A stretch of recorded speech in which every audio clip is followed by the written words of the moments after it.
जब मिस्र के गीजा के रेगिस्तान में सूरज की सुनहरी किरणें पिरामिड की चोटी से टकराती है तो लगता है जैसे वक्त थम गया हो।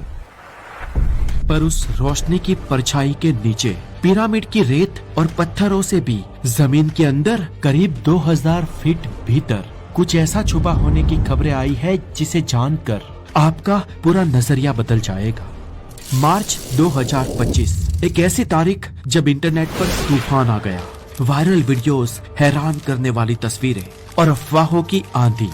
मार्केट में चौंकाने वाली खबरें चल रही थी जिसमें यह दावा किया जा रहा था कि गीजा के पिरामिड के नीचे छुपा है एक 38,000 साल पुराना शहर और ये शहर करीब 6,500 फीट में फैला हुआ है। चलिए आज हम जानते हैं कि क्या ये अफवाहें वाकई में अफवाह थी या ये पिरामिड के नीचे बसे इस शहर की हकीकत है। अभी कुछ ही महीने पहले एक इटालियन प्रोफेसर और वैज्ञानिक मालंगा ने एक नई ओशन मैपिंग टेक्नोलॉजी के जरिए, जिसे आमतौर पर समुद्र के फर्श को स्केल करने के लिए इस्तेमाल किया जाता है, उसी टेक्नोलॉजी से पिरामिड को ही स्कैन कर दिया। और इस नई टेक्नोलॉजी के द्वारा हमें जो सिग्नल मिले वो अंडरग्राउंड किसी शहर जैसे स्ट्रक्चर के थे, जहां पर 8 वर्टिकल सिलेंडर शेप के पिलर्स इस टेक्नोलॉजी के जरिए भूगर्भ में वैज्ञानिकों ने देखे, जो जमीन के अंदर 2100 फीट तक नीचे जा रहे थे, जैसे कोई गुप्त शहर की सीढ़ियां हो। तो क्या पिरामिड के नीचे इस खोजी गई नई जगह या नए नगर के बारे में हमने पहली बार जाना? तो दोस्तों ऐसा नहीं है। भले ही आज की आधुनिक सभ्यता ने इसे अभी खोजा हो, लेकिन जिस अंडरग्राउंड शहर की खोज आज हुई है उसकी मौजूदगी की बातें हजारों सालों से हो रही थी। 5th सेंचुरी में हेरोडोटस नाम का ग्रीक हिस्टोरियन जब इजिप्ट में आया था तब उसने लिखा था कि ये पिरामिड सिर्फ ऊपरी दिखावट नहीं है, बल्कि इसके नीचे टनल्स, चैम्बर्स और शायद एक पूरा नगर है। ये बात है 5वीं शताब्दी की, जब इतनी टेक्नोलॉजी भी नहीं थी और पिरामिड को सरफेस के ऊपर से देखने वाले लोगों ने उस समय हेरोडोटस की बात को जब पढ़ा तो उन्होंने इसे नजरअंदाज कर दिया। लेकिन उसके बाद आए मैनेथो। ये मिस्र के एक पृष्ठ थे जिन्होंने प्राचीन मंदिरों की लाइब्रेरी से पुराने डॉक्यूमेंट्स को खंगाला और पढ़े, जिनमें बताया गया था कि पिरामिड एक सीक्रेट ग्रिड के ऊपर बने हैं और उनके नीचे भूल भुलैया जैसे रास्ते हैं और जिसके नीचे एक सीक्रेट पैसेज भी मौजूद है और इनके ही नीचे इजिप्ट की पुरानी सभ्यता ने अपना ज्ञान छुपा कर रखा है। प्राचीन मिस्र में इस जगह को हॉल ऑफ रिकॉर्ड्स के नाम से जाना जाता था, एक ऐसी लाइब्रेरी जो अटलांटिस शहर डूबने के बाद बच गई थी। इसके बाद 20वीं शताब्दी में भी एडगर साइकिल ने ये भविष्यवाणी की थी कि पिरामिड के नीचे एक बहुत ही बड़ा छुपा हुआ चैम्बर है, जहां पर इंसानी सभ्यता की उत्पत्ति और एलियंस के सबूत मिल सकते हैं। इसके बाद साल 1990 में इन सभी दावों के जांच करने के लिए पहुंचे जियोलॉजिस्ट जॉन एंटोनी वेस्ट और उनके साथ थे उनके साथी थॉमस डेबुके, जिन्होंने GPR यानी कि ग्राउंड पेनेट्रेटिंग रडार से जांच की और फिर सामने आया एक बड़ा वॉइड। पिरामिड के नीचे जमीन में एक विशाल खाली जगह। अब वो इस जगह को पिरामिड के नीचे खोद कर भी देखना चाहते थे, जिनके लिए मिस्र सरकार ने उन्हें अनुमति नहीं दी। अब ये तो सब हो गई पुरानी बातें, लेकिन अभी समय बदला, आधुनिक उपकरण आए और अब बहुत ही टेक्निकल मशीनरीज आ चुकी थी और साल था 2017 और 2017 में एक प्रोजेक्ट को हाथ पर धरा गया जिसका नाम था स्कैन्ड पिरामिड प्रोजेक्ट। इस प्रोजेक्ट के तहत फ्रांस और कुछ इजिप्ट के आर्कियोलॉजिस्ट ने म्यून टोमोग्राफी जैसी आधुनिक टेक्नोलॉजी का सटीकता से इस्तेमाल किया और खूफू पिरामिड के अंदर एक बहुत ही बड़े वॉइड को डिस्कवर कर लिया। ये थी एक 30 मीटर लंबी वॉइड ग्रैंड गैलरी के ठीक ऊपर। इससे आगे वैज्ञानिकों को कई खुफिया टनल्स के बारे में भी पता चला और वैज्ञानिक इस निष्कर्ष तक पहुँचे कि पिरामिड ऊपर से जितने बड़े दिखाई देते हैं, भीतर से उनका रहस्य और उनका आर्किटेक्चर उससे भी ज्यादा गहरा है। 2017 के इस दावों के बाद नए सवाल लोगों के मन में आने लगे और तभी इजिप्टियन गवर्नमेंट के आर्कियोलॉजिस्ट डॉक्टर जाही ने डिक्लेयर किया कि ये सारी थ्योरीज गलत है और इसके बाद कई सारे लोगों के मन में ये सवाल उठने लगे, आखिर इजिप्टियन सरकार क्या छुपाना चाहती है? कहीं ऐसा तो नहीं है कि खुफिया तरीके से इजिप्टियन सरकार और वहाँ के गवर्नमेंट आर्कियोलॉजिस्ट सीक्रेटली पिरामिड के राजों को खोज रहे हो? ताकि इनका फायदा सिर्फ उन्हें ही मिल सके, दुनिया को नहीं। दुनिया के बहुत सारे लोग और वैज्ञानिकों के मन में भी ये प्रश्न उठने लगे। इजिप्टियन सरकार नई अनुमति दे नहीं रही थी, कोई कुछ कर नहीं सकता था। लेकिन इन्हीं सब के बीच अभी हाल ही में साल 2025 के मार्च महीने में कुछ ऐसा हुआ जिसने सभी दबे हुए सवालों को एक बार फिर से सरफेस पर ला खड़ा कर दिया और ये साबित किया कि ये महज सवाल नहीं है।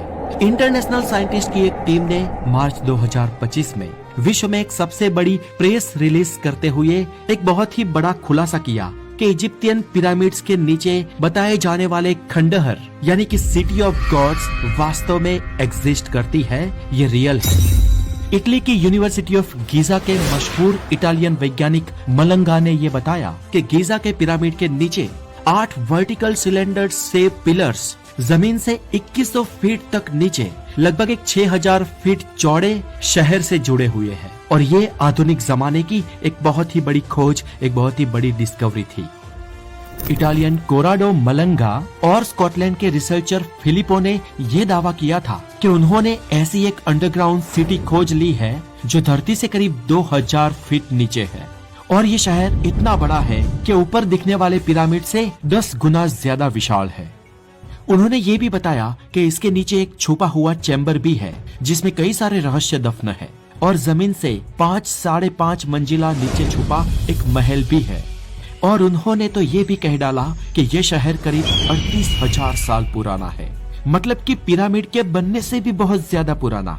यानी कि ये उस समय की रचना है जिसका कोई पुरावा नहीं, कोई दस्तावेज नहीं। मालंगा ने इस खोज को सीधा हेल ऑफ रिकॉर्ड्स से जोड़ा। हेल ऑफ रिकॉर्ड्स वो प्राचीन लाइब्रेरी है जिसे एटलांटिस की डूबी हुई और खोई हुई सभ्यता से जोड़ा जाता है।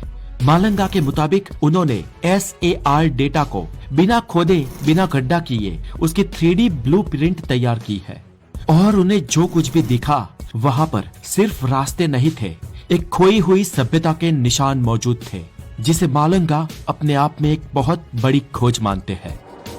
वैसे तो इतनी बड़ी खोज होने के बाद हल्ला जरूर होता है और दुनिया में ये बात सबके सामने आकर ही रहती है, लेकिन मालंगा की इतनी बड़ी खोज के बावजूद भी एक खामोशी थी। इस पर ना तो किसी ऑफिशियल आर्कियोलॉजिस्ट ने कुछ कहा और ना ही मिस्र की सरकार ने कोई स्टेटमेंट दिया और ना ही मेन स्ट्रीम मीडिया में काफी देर तक इन बातों को फैलाया गया। क्या मेन स्ट्रीम मीडिया और मिस्र की सरकार कुछ छुपा रही थी? क्योंकि इसका कहीं पर भी कोई खास एक्सप्लेनेशन नहीं मिल रहा था। लेकिन ये सोशल मीडिया का जमाना है, यहाँ पर राज ज्यादा देर तक छुपे नहीं रह सकते। सोशल मीडिया के कई सारे यूट्यूबर्स ने इस पर वीडियो बनाए, कई सारे आर्टिकल्स छपे, फेसबुक, यूट्यूब, इंस्टाग्राम, कई सारी स्टोरीज बनने लगी। लोगों के सामने उस खोई हुई सभ्यता की स्टोरीज चलने लगी। ब्लॉगर्स, रिसर्चर्स और ट्रू सीकर्स ने कई सारी इमेजेस और स्केल लोगों के सामने रखे, सब वायरल भी हो गया। कोई इसे खोई हुई सभ्यता के अवशेष मानने लगा तो कोई लॉस्ट सिटी, किसी ने इसे एलियन के साथ जोड़ दिया तो किसी ने सिटी ऑफ गॉड्स के साथ। और फिर विश्व की साइंटिफिक कम्युनिटी ने एक जवाब दिया कि ये सब फेक है। कई नामचीन वैज्ञानिकों ने इन दावों को नकार दिया। कहा गया कि SAR टेक्नोलॉजी इतनी भी गहराई से स्केल नहीं कर सकती है, ना ही इनके बारे में कोई भी रिपोर्ट पीयर रिव्यू जर्नल के ऊपर छपे है और ना ही इसका कोई थर्ड पार्टी वेरिफिकेशन मिला है। और बाद में कई सारे वैज्ञानिकों ने इन रिपोर्ट्स को अनसाउंड, सेंसेशनल और अनसाइंटिफिक बताया। तो क्या ये सब कुछ झूठ था? तो दोस्तों, इसका जवाब हमें इसके खोजकर्ता मालंगा से मिलता है। मालंगा के बारे में अगर आप इंटरनेट पर सर्च करोगे तो कई चौंकाने वाले खुलासे आपके सामने आएंगे, जैसे कि वो पहले भी कई सारी लाइमलाइट में रह चुके हैं, लेकिन ज्यादातर उनमें से कंट्रोवर्सी साबित हुई है। उनका ज्यादातर रिसर्च एलियंस या हम इंसानों के बीच में रह रहे एलियंस उस पर ही बेस होता था और इनके अलावा भी न जाने क्या क्या अजीब चीजें मालंगा ने दुनिया के सामने पेश की है। और मालंगा के कई सारे दावों को तो देखकर ये लगता है कि उन्हें बस मीडिया में अटेंशन चाहिए और बस लोकप्रियता। मालंगा ने किए हुए दावों में से ज्यादातर कोई भी ऑथेंटिक नहीं रहे हैं और इसीलिए क्या उनकी बातों पर या उनके इस लेटेस्ट रिसर्च पर विश्वास किया जाना चाहिए? तो दोस्तों, मेरा जवाब है अभी नहीं। जब तक कोई प्रमाणित खुदाई ना हो जाए, जब तक कोई थर्ड पार्टी वेरिफिकेशन ना मिल जाए और ये रिसर्च कोई क्रेडिबल साइंटिफिक फोरम पर पब्लिश ना हो जाए, जी हाँ, तब तक तो इसे बस हम एक थियरी ही मान सकते हैं। पर हाँ, ये बात भी सच है कि पिरामिड के भीतर ऐसे कई सारे राज छिपे हैं जो आज भी हम इंसानों को चौंकाते हैं। लेकिन मार्च साल 2025 के बाद से मालंगा की ये जो वायरल रिपोर्ट्स सामने आ रही है वो सभी अनवेरिफाइड है और वो जब तक साबित नहीं हो जाती सवालों के घेरे में रहेगी। लेकिन दोस्तों, सवाल ये है कि अगर ये रिपोर्ट गलत थी या गलत हो भी तो इतने सारे लोग इसके पीछे क्यों दौड़े? तो फ्रेंड्स, सच्चाई ये है क्योंकि हम इंसानों को रहस्य चाहिए, हमें कहानियां चाहिए, उन दरवाजों की जो कभी खुले ही नहीं, उन अभ्यासों की जिनके नाम मिटा दिए गए हैं, उन सुरंगों की जो आज भी गहराई में सांस ले रही है जमीन के नीचे। और इसीलिए शायद हम इंसान आज भी बार बार लौटते हैं गीजा की रेत में कुछ नया खोजने के लिए। सो फ्रेंड्स, ये था पिरामिड के नीचे सिटी ऑफ गोल्ड्स का रहस्य।